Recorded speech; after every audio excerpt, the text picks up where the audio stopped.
Trump is very clearly not taking the Virginia news well.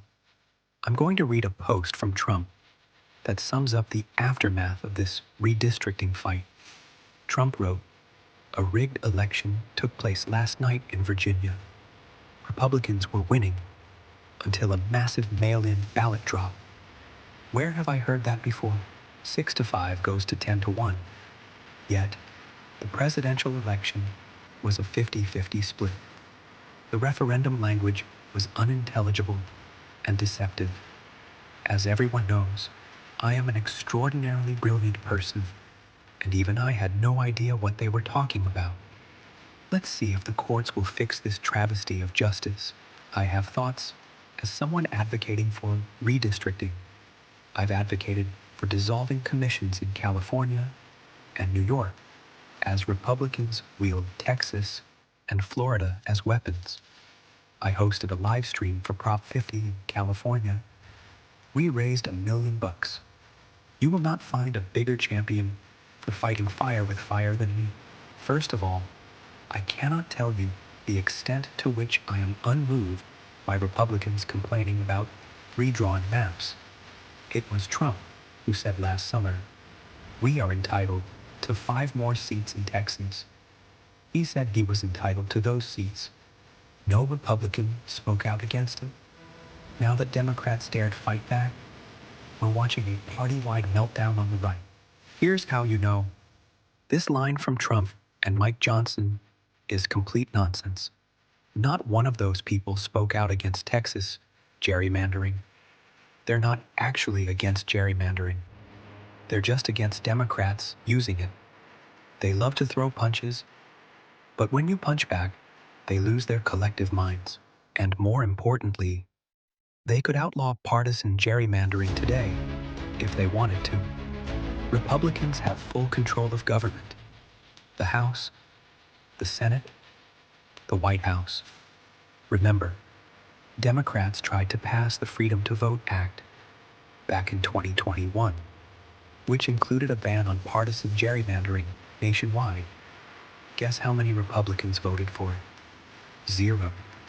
Not one. They want unilateral disarmament, and they don't know how to react when the left actually punches back. The next time a Republican complains about this, remind them that they could stop at any moment they like. What's especially instructive is Trump's reaction, not just saying the election was unfair, but that it was rigged, that there was a massive ballot drop, the same thing we heard 100 times in 2020. As we head into midterms, it is already clear that Trump's priority is using bogus rigged election claims as a pretext to actually rig the next election. He's doing it by seizing ballots in Fulton County, Georgia, in Arizona, and just days ago in Detroit. He tried to pass an executive order banning mail-in ballots, which were secure enough for him to use himself in Florida.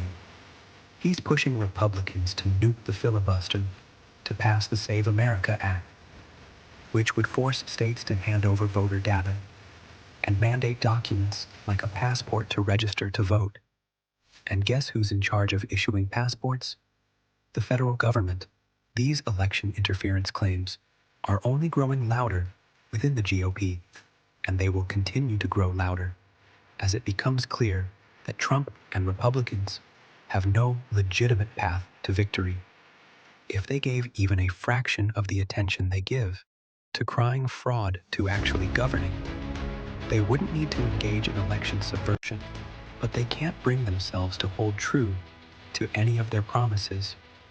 They can't bear the thought of actually lowering prices, protecting health care, reducing inflation, or staying out of war. So instead, they promise these things on the campaign trail. And when people get pissed off because they've been conned, Trump and the GOP decide to just rig the game instead. If you're a Republican voter, an independent voter, or a disaffected Democratic voter, you don't benefit at all by having a political party whose only priority is entrenching their own control. You benefit when elected officials know that you still have the power to rein them in. So now is the moment to take that power back. Republicans are not entitled to your undying support. They work for you, not the other way around. The Virginia referendum is a much-needed check on a Republican Party that's completely out of control. When they get backed into a corner, they only get more anti-democratic and more dangerous. So absolutely, we should celebrate this win, but simultaneously be aware of what's coming, because we can still stop this slide into autocracy. And that is exactly what Trump and the GOP are afraid of. Mark, we have bombshell good news coming out of Virginia. The redistricting measure that was on the ballot, it passed. Virginians are going to have a new map in time for 2026. It's going to mean 4 more Democratic seats as we roll forward into the midterms.